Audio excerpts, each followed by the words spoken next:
Hello friends, how are you? In our last class we started the chapter number 16, that is universe and organic evolution, and in which we studied some of the topics, the definition of the universe, and then we discussed about the cosmology. The study of the universe is known as cosmology.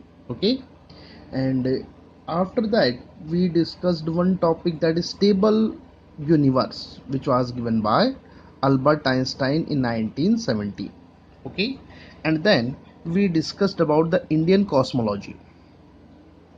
Okay, but some of the students have lots of doubts in this topic, that is Indian cosmology. So I am starting this topic again from the start. Okay, from the beginning. मैं ये topic बिल्कुल beginning से वापस start कर रहा हूँ. I know that is a totally something new, और we can say that it is some typical topic because it is not only a science, it is mixture of the philosophy, our culture, our religious point of view, so lots of things are here.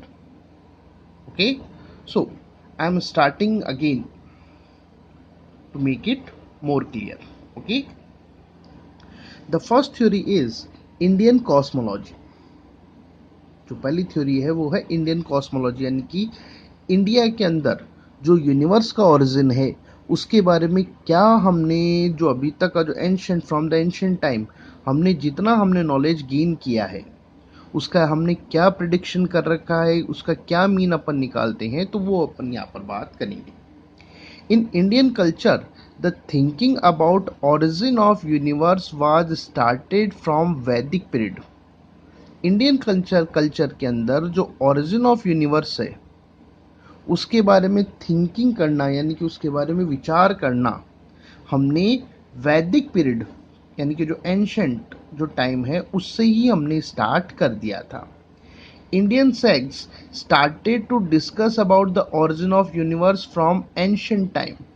जो Indian sects हैं, जो Bharat India के जो ऋषि मुनि हैं, उन्होंने ancient time से ही, प्राचीन समय से ही यूनिवर्स के ओरिजिन के बारे में डिस्कस करना स्टार्ट कर दिया था. The evolution of universe has been discussed in detail in the Nasadiya Sukta of Rigveda.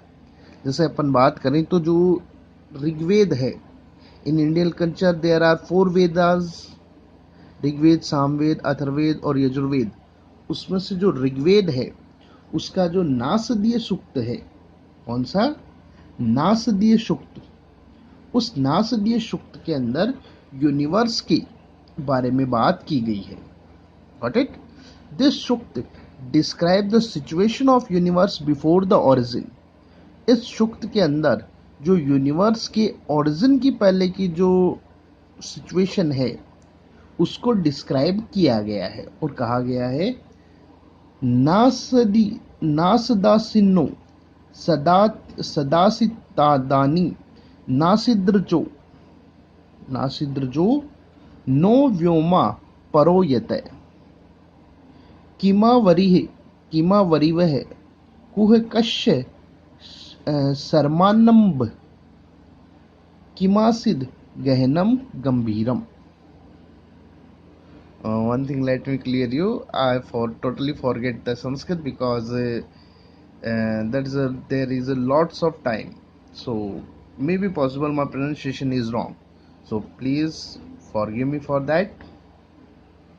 तो ये एक सूक्त है, हालांकि पूछते नहीं है सूक्त, लेकिन फिर भी अपन ने इसको पढ़ा है. ये सूक्त जो है, इस सूक्त के अंदर यूनिवर्स के ओरिजिन की स्टार्टिंग या उससे भी पहले की बातें की गई है. इसका हिंदी ट्रांसलेशन अपन बोले तो इसका हिंदी ट्रांसलेशन है सृष्टि से पहले सत नहीं था. मतलब क्रिएशन के पहले कुछ भी नहीं था. सत जो अपन बोलते हैं, सत असत, विजिबल नॉन विजिबल जो अपन बोलते हैं, या जो सद्विचार वो कंसिडर कर सकते हैं अपन. सत्य नहीं था, असत भी नहीं, वो भी नहीं था. अंतरिक्ष भी नहीं, यानी कि स्पेस भी नहीं था, आकाश भी नहीं था। स्पेस का मतलब अपन गैलेक्सीज मान सकते हैं, आकाश का मतलब स्काई, वो भी नहीं था।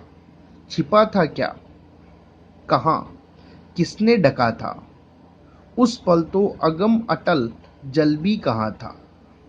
यानी कि जो कुछ भी आज अपन देख रहे हैं, यानी कि जो यूनिवर्स अपन, एंटायर यूनिवर्स जो आज अपन देखते हैं, वो एंटायर यूनिवर्स उस टाइम पर कहाँ था, क्या उसको किसने कवर कर रखा था। उस टाइम तो जो वाटर, क्योंकि अपन इंडियन कल्चर में ये मानते हैं कि जो वर्ल्ड है यानी कि लैंड, ये पहले पानी के अंदर डूबी हुई थी, फिर बाद में जो भगवान विष्णु हैं उन्होंने वारा अवतार लिया और इसको बाहर निकाला, और वो थोड़ा सा स्पिरिचुअल पॉइंट ऑफ व्यू है। तो उस टाइम पर जो वाटर का कंसिडरेशन किया गया है, वो भी कहाँ था उसके बारे में भी किसी को कोई भी आइडिया नहीं है। Got it. Pandit Jawaharlal Nehru also mention these Sukta in his book discovery of India. ये क्वेश्चन पूछा जा सकता है। जो पंडित जवाहरलाल नेहरू है, उन्होंने भी इन सूक्त को, ये जो ऋग्वेद के जो सूक्त हैं, उन सूक्त को अपनी बुक डिस्कवरी ऑफ इंडिया के अंदर इनके बारे में लिखा है, या इनके बारे में इनका एक्सप्लेन, इनके बारे में उन्होंने अपनी बुक में लिखा है। The German scholar Max Muller, the German scholar Max Muller called these Sukta the song of origin या द सॉन्ग ऑफ जेनेसिस। जो जर्मन स्कॉलर है, स्कॉलर का मतलब होता है विद्वान, ठीक, जो किसी चीज के बारे में जानता है। तो जर्मन स्कॉलर जो है मैक्स मुलर, उन्होंने इन सूक्त को, ये जो ऋग्वेद के सूक्त हैं, उनको the song of origin, the song of origin यानी कि जो ओरिजिन का जो सॉन्ग है, उत्पत्ति का जो गीत है, वो इसे कहा है। ये लाइन पूछी जा सकती है, which is called the song of origin. तो the answer is Nasadiya Sukta of Rigveda, या सीधा सीधा अपन बोल सकते हैं Sukta of Rigveda are called song of origin. Okay.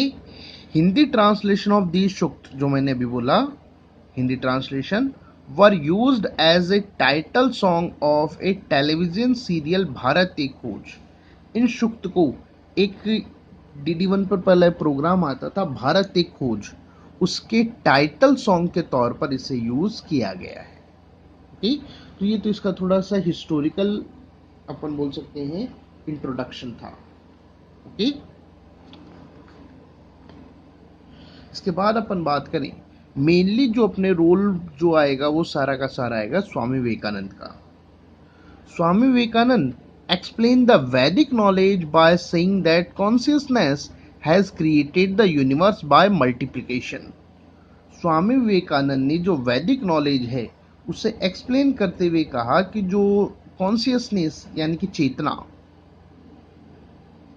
चेतना जो, अब यहां पर बड़ा इंटरेस्टिंग बात है, कॉन्शियसनेस के मीनिंग यहां पर किससे है, जो लिविंग ऑर्गेनिजम्स के लिए यहां पर ये वर्ड पर्टिकुलरली यूज किया जा सकता है, जिसमें सेंस होती है, जिसमें सेंस है। व्हाट इट, जैसे ये पेन है, इसमें कोई सेंस नहीं है, लेकिन मेरा जो हैंड फिंगर्स है इसमें है, तो इसके अंदर ये जो मूवमेंट वगैरह जो भी इमोशन है, तो वो कॉन्शियसनेस से यहाँ पर जुड़ा गया है। तो उन्होंने कहा था जो कॉन्शियसनेस है, उस कॉन्शियसनेस में जो मल्टीप्लिकेशन है, बार बार उसमें मल्टीप्लिकेशन हुए, जो स्टार्टिंग में अगर अपन इसको थोड़ा सा और ब्रॉडली लेवल पे बात करें, तो स्टार्टिंग के अंदर जो यूनिवर्स में जो कॉन्शियसनेस थी, जिसको अपन सुप्रीम गॉड क्या बोल सकते हैं, अपन सुप्रीम गॉड, परम ब्रह्म, तो फिर उनमें डिवीजन से जो अलग अलग अपन देवता बोलते हैं, विष्णु जी वगैरह वगैरह, वो फिर उनके पार्ट्स, उनमें वापस डिवीजन यानी कि मल्टीप्लिकेशन चल रहा है ना, उनसे बाद में और देवता बने, फिर देवताओं से बाद में दानव वगैरह बने, और फिर आदमी बना, ये सब आप समझ गए होंगे कहने का मतलब। तो यहाँ पर जो मल्टीप्लिकेशन है, वो मल्टीप्लिकेशन जो है कॉन्शियसनेस का, उसने यूनिवर्स को क्रिएट किया है। Various type of organisms and objects that are look different are basically same form of one consciousness. आज जो अपन डिफरेंट ऑर्गेनिजम्स और जो डिफरेंट ऑब्जेक्ट्स जो अपन देखते हैं, जो हमें अलग अलग दिखाई देते हैं,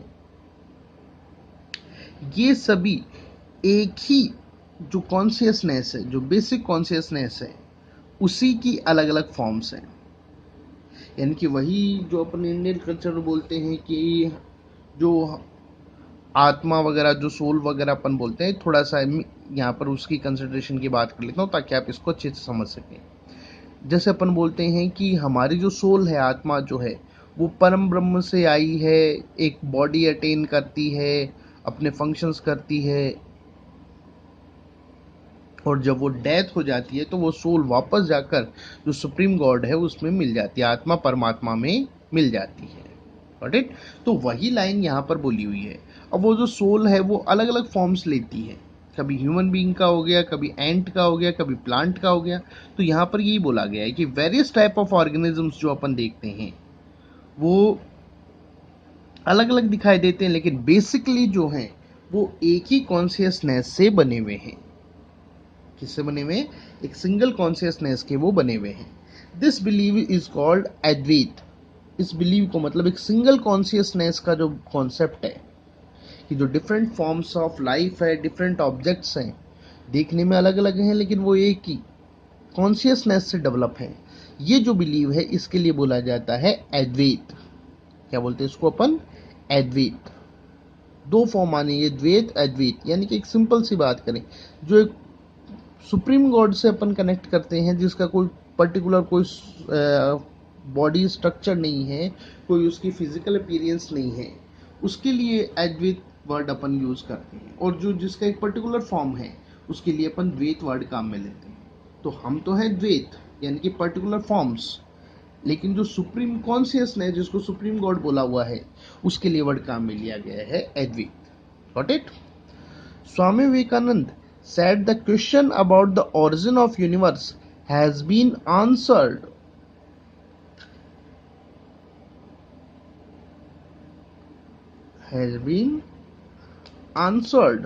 many times and will be answered many more time in future.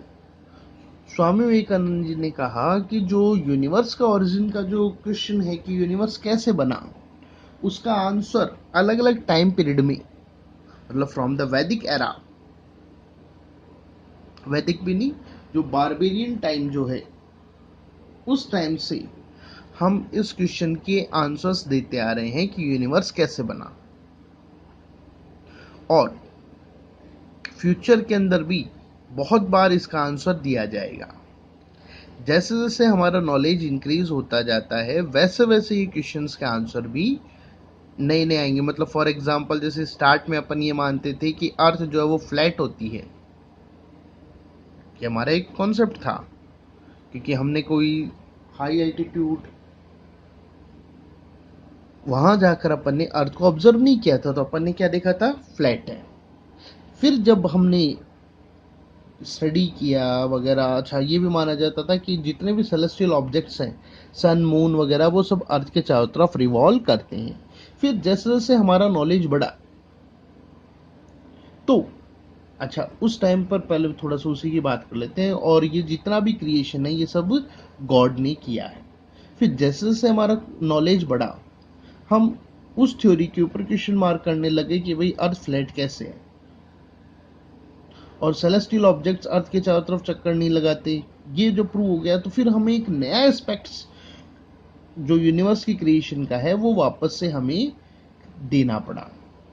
फिर जैसे जैसे और साइंस में डिस्कवरीज होती गई, वैसे वैसे ये जो क्वेश्चन है how the universe is created, इस क्वेश्चन के आंसर अलग अलग तरीके से दिए गए.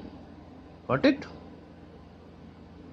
The every effort will strengthen the concept of Advaitism. और हर ये जो एफर्ट जो किया जाएगा यूनिवर्स को एक्सप्लेन करने का, यूनिवर्स के ओरिजिनेशन का, वो एडवेटिज्म को स्ट्रेंथन करेगा या उसके कॉन्सेप्ट को और ज़्यादा स्ट्रॉन्ग करेगा.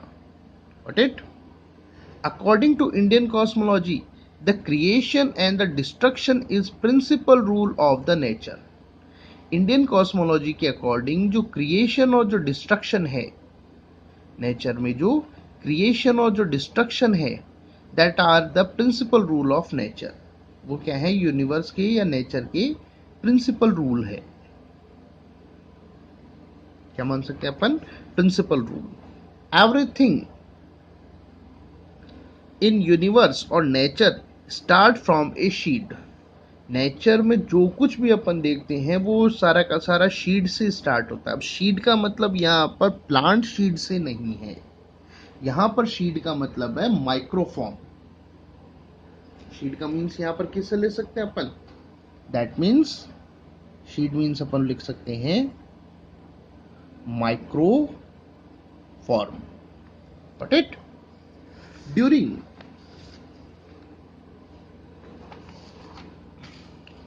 development, it grows and reaches at its peak.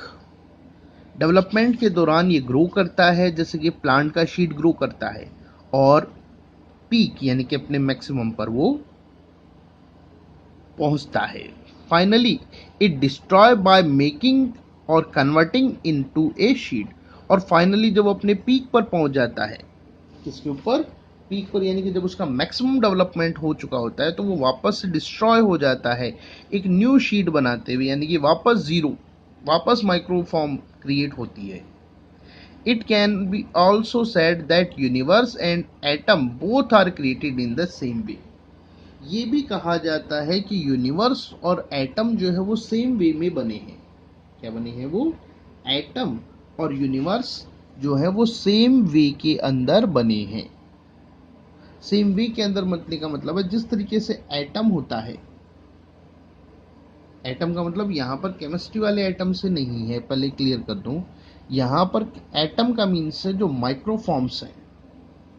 Okay, तो यूनिवर्स और जो एटम है वो सेम वे के अंदर माइक्रोफॉर्म्स से बने हुए हैं। There is a cause behind every work. Nature में जो कुछ भी होता है उसके पीछे कोई ना कोई कारण होता है। Because of the micro nature some time it not visible. लेकिन बहुत माइक्रो नेचर होने के कारण से ये जो अपन बोले जो चेंजेस के जो कॉजेज हैं वो हमें दिखाई नहीं देते। इट इज नॉट विजिबल, हमें दिखाई नहीं देते। Maharshi Kapil said the destruction of the someone means mixing with its own cause and root. Maharshi Kapil जो है उन्होंने कहा था कि जो डिस्ट्रक्शन है किसी भी चीज का, उसका मीन्स उसका अपने वापस से कॉज यानी कि कारणों में, या जो रूट है कॉज या कारणों के अंदर अपने मिक्स हो जाता है। इसके लिए उन्होंने वर्ड काम में लिया था, दैट इज नाशः कारणालय। नाशः कारणालय, कारणालय यानी कि जो नाश जो है, डिस्ट्रक्शन, वो कारण यानी कि कॉज, ओके, उसके अंदर कन्वर्ट होता है। डिस्ट्रक्शन से कोई भी मटेरियल अपने कारणों के अंदर मिक्स्ड हो जाता है। It's said that when a human dies, ये कहा जाता है कि जब एक आदमी मरता है, his body gets ended by mixing into panchabhuta या फाइव एलिमेंट। तो उसकी बॉडी जो है वो पंचभूत या 5 एलिमेंट्स उनके अंदर मिक्स हो जाती है। You know that the 5 elements, air, water, soil, fire and sky. ये जो 5 एलिमेंट्स है उनके अंदर वापस से वो मिक्स हो जाती है। By which his body is formed, जिनसे उनकी बॉडी बनी थी। अपने बोलते भी हैं हमारी बॉडी जो है इंडियन कल्चर के अकॉर्डिंग 5 एलिमेंट से मिलकर बनी हुई है। तो डेथ होने पर और बॉडी का जब डिकम्पोजिशन वगैरह होता है, बर्न आउट किया जाता है, तो वो वापस से 5 एलिमेंट्स के अंदर मिक्स हो जाती है। According to Indian cosmology, origin of universe is like germination of seed. Indian cosmology के अनुसार यूनिवर्स का जो ऑरिजिनेशन है या बनना जो है वो सीड के जर्मिनेशन जैसा है। यानी कि सीड जो है माइक्रोफॉर्म से स्टार्ट होता है, ग्रो करता है, पूरा प्लांट डेवलप होता है, अगेन फिर वो डिस्ट्रॉय हो जाता है और वापस से शीट बनाते हुए वापस वो डिस्ट्रॉय हो जाता है। तो बिल्कुल ऐसा ही यहाँ पर यूनिवर्स की बात की है। अच्छा, एक बात और है, शीट जब सॉइल के अंदर गिरता है तो वो उसी टाइम पर जर्मिनेट नहीं होता, बल्कि कुछ टाइम तक वो होल्ड रहता है। ओके, तो वैसा ही यूनिवर्स के लिए यहाँ पर बोला हुआ है। Similarly universe is also functioning at micro level for some time which is not visible. इसलिए उसी की तरह से जैसे शीट जो है वो अपन बोल सकते हैं सम टाइम के लिए रेस्ट कंडीशन में है या वेट करता है, वैसे ही यूनिवर्स जो है वो कुछ टाइम के लिए माइक्रो लेवल पर जो वर्कआउट करता है वो हमें विजिबल नहीं होता। भाई शीट जो है वो सॉइल के अंदर है, तो उसमें क्या क्या चेंजेस हो रहे हैं, किस तरीके से हो रहे हैं, हमें विजिबल नहीं होता। हमें तो कब दिखता है, वो जब सॉइल के बाहर आ जाता है। तो वैसा ही यहाँ पर बोला हुआ है कि यूनिवर्स जो है वो माइक्रो लेवल पर जब वो वर्क करता है तो हमारे लिए विजिबल नहीं होता। इट इज बिफोर कैटास्ट्रोफ या डिस्ट्रक्शन, ये प्रलय के पहले और क्रिएशन ऑफ यूनिवर्स या क्रिएशन ऑफ यूनिवर्स के पहले की स्टेज है। यानी कि यूनिवर्स का माइक्रो लेवल पे वर्कआउट करना जो हमें विजिबल नहीं है, वो क्रिएशन या डिस्ट्रक्शन के पहले की सिचुएशन है। The term of being present in the subtle microform for some time and reappearance of the world और यूनिवर्स इज कॉल्ड कल्प। एक यूनिवर्स की क्रिएशन माइक्रोफॉर्म से जो उसका क्रिएशन है, उसके बाद उसका जो रीअपियरेंस है, उसके लिए टर्म काम में ली गई है कल्प। क्या टर्म काम में लेते हैं अपन? कल्प वर्ड यहाँ पर काम में लिया है। या सिंपल लैंग्वेज में अपन बोल सकते हैं कि ये जो स्टेज है जिसमें यूनिवर्स माइक्रो लेवल पर अनविजिबल कंडीशन में वर्कआउट कर रहा है, उसे कल्प बोलते हैं। सबटल माइक्रोफॉर्म के लिए जो उस टाइम पर जो वर्कआउट कर रहा है उसके लिए वर्ड क्या काम में लेते हैं अपन? कल्प। Universe is running through many kalpas. Universe जो है वो बहुत से कल्प्स को पार कर चुका है। ओके, इंडियन कल्चर में अपन जो अपन पर्टिकुलरली बोलें तो जो अपन कलयुग सतयुग बोलते हैं तो वो एक टाइम का पैरामीटर है और उसके छोटे पार्ट्स के अंदर आता है कल्प। Got it? The design theory, यहां तक तो अपन ने लास्ट क्लास में अपन ने स्टडी किया ही था। Okay, the design theory is similar with Indian thought. जो डिजाइन थ्योरी है यानी कि सृष्टि रचनावाद, यूनिवर्स कैसे बना, ये इंडियन थॉट से काफी ज्यादा सिमिलर होती है। Swami Vivekananda agree with the mentalists that wisdom is the ultimate development of universe. Swami Vivekananda जो है वो मेटलिस्ट यानी कि वस्तुवादी सोच वाले जो होते हैं उनसे ये एग्री करते हैं कि जो विजडम है, जो कॉन्शियसनेस की एक फॉर्म जो अपन बोलते हैं इंटेलेक्चुअल या विजडम जो है, वो that is the ultimate development of universe. यानी कि यूनिवर्स के अंदर जो उसका एक तरीके से अपन बोल सकते हैं जो यूनिवर्स है उसका जो टॉप जो डेवलपमेंट है वो विजडम है। That is wisdom. Wisdom is the ultimate development of universe. Wisdom is not created just now. Wisdom ये नहीं है कि अभी क्रिएट हुई है कि ह्यूमन बीइंग्स के आने के बाद, ऐसा नहीं है। विजडम जो है वो पहले से ही मौजूद थी। Got it? तो पहले से ही जब वो मौजूद है, एक सिंपल सी बात करें, अपन ह्यूमन बीइंग्स जो है उनमें तो क्या है, जो चाइल्ड है उसका केयर करने का काम कौन करता है? मदर फादर करते हैं। लेकिन नेचर में अपन बात करें, जैसे कि फिशेज हैं या क्रोकोडाइल हैं या जो टर्टल हैं, वो अंडे तो कहीं और देते हैं लैंड के ऊपर।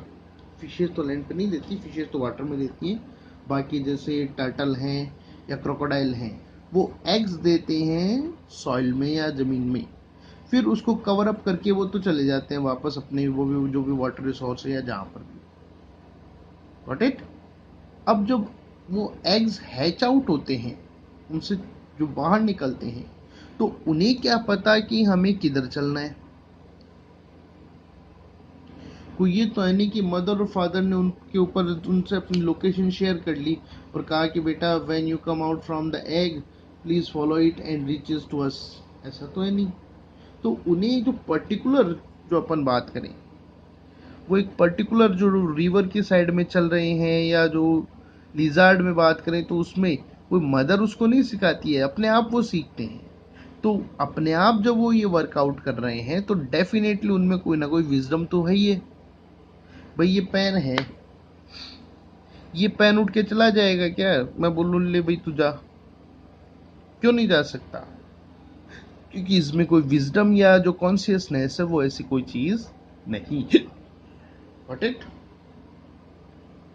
तो विजडम जो है वो अभी क्रिएट नहीं हुई है, ये यूनिवर्स में बहुत पहले से ही वो मौजूद थी। It was present in the hidden form. ये जो है वो हिडन फॉर्म के अंदर रहती है। कोई ऐसा नहीं है कि भाई मेरे में विजडम है तो मेरे सर के ऊपर कुछ अलग सा दिखाई दे रहा है या मेरे सर के ऊपर कोई नई स्ट्रक्चर बन गई, कोई ऐसा पैरामीटर हो कि भाई इसके कान लंबे हो रहे हैं जैसे जैसे ये विजडम बढ़ती जा रही है। तो देर इज नो, हमें विजिबल नहीं होती, इसलिए अपन बोल सकते हैं it is in hidden form. किस फॉर्म में रहती है? हमेशा हिडन फॉर्म में होती है। Got it. A fully developed human is the end of nature. According to Indian cosmology, जो फुल्ली डेवलप्ड ह्यूमन है वो नेचर का एंड होगा, क्योंकि नेचर यहाँ पर डिस्ट्रॉय हो जाएगी, फिर वापस से क्रिएट होगी, फिर वापस डिस्ट्रॉय, फिर वापस क्रिएट, जैसे अपन अपना जो हिंदू कल्चर है उसमें अपन बात करते हैं। Got it. तो नेचर जो है उसका एंडिंग किसे माना गया है? A fully developed human. Fully developed human को नेचर का एंड मानते हैं, यानी कि अर्थ का जो वर्ल्ड का जो डिस्ट्रक्शन है वो आएगा इसके बाद। The omni present wisdom which present in the universe is called God. Universe में जो ओमनी प्रेजेंट का मतलब हो गया सर्वव्यापक, सभी जगह जो विजडम मौजूद है उसके लिए वर्ड काम में लिया जाता है गॉड। क्या बोलते उसको अपन? गॉड बोला जाता है। Got it? अंडरस्टैंड और not? Omni present wisdom is called God. ये चाहे विच प्रेजेंट इन द यूनिवर्स हो तो आप छोड़ सकते हो, सीधा सीधा लिख सकते हो the omni present wisdom of universe is called God. उसे गॉड बोला जाता है। पीपल ऑफ द वैदिक time had great creative imagination power by which they solved many riddles of universe। जो इंडियन कॉस्मोलॉजी है, उस इंडियन कॉस्मोलॉजी में जो एंशिएंट टाइम पीरियड में जो लोग थे वो उन्होंने इंडियन कॉस्मोलॉजी को समझने के लिए अपनी जो क्रिएटिव इमेजिनेशन है उसका यूज उन्होंने किया था। ओके। मतलब जो हमारे जो हाइजीन वगैरह के जो रूल रेगुलेशन अपन मानते हैं वो सब प्रिमिटिव कंडीशंस जो एंशिएंट टाइम में उससे ही मौजूद हैं। Got it. तो वो जो प्रिमिटिव जो लोग थे एंशिएंट टाइम के वैदिक पीरियड के, वो अपनी क्रिएटिव इमेजिनेशन का यूज करते थे by which they solve many riddles, जिससे वो बहुत सारे जो रिडल्स हैं ऑफ द यूनिवर्स की जो बहुत सारे रिडल्स हैं उनको वो सॉल्व करते थे। Many scientist of the modern time support the knowledge of Veda. आज के टाइम पर भी जो बहुत सारे जो साइंटिस्ट हैं वो जो वेदों के अंदर जो लिखा गया है, यानी कि जो हमारी इंडियन कॉस्मोलॉजी है उसका ये सपोर्ट करते हैं। Got it. तो that was Indian cosmology. Theory of biocentrism अपन नेक्स्ट क्लास में डिस्कस करेंगे। तो थोड़ा सा अपन एक बार इंडियन कॉस्मोलॉजी को मोटे मोटे तौर पर अपन देख लेते हैं वापस।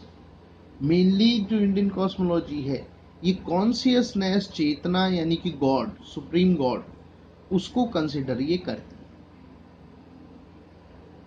Got it. इसको कंसिडर कर रही है मेनली ये जो सुप्रीम गॉड है उसको ये कंसिडर करती है, और गॉड के जो एग्जिस्टेंस है उसको ये सपोर्ट करती है। इसके अकॉर्डिंग कॉन्शियसनेस ही एक ऐसा तरीका है जिससे अपन यूनिवर्स की क्रिएशन और यूनिवर्स की वर्किंग वगैरह को अपन एक्सप्लेन कर सकते हैं। Okay, about the theory of biocentrism we will discuss in next class. Thank you.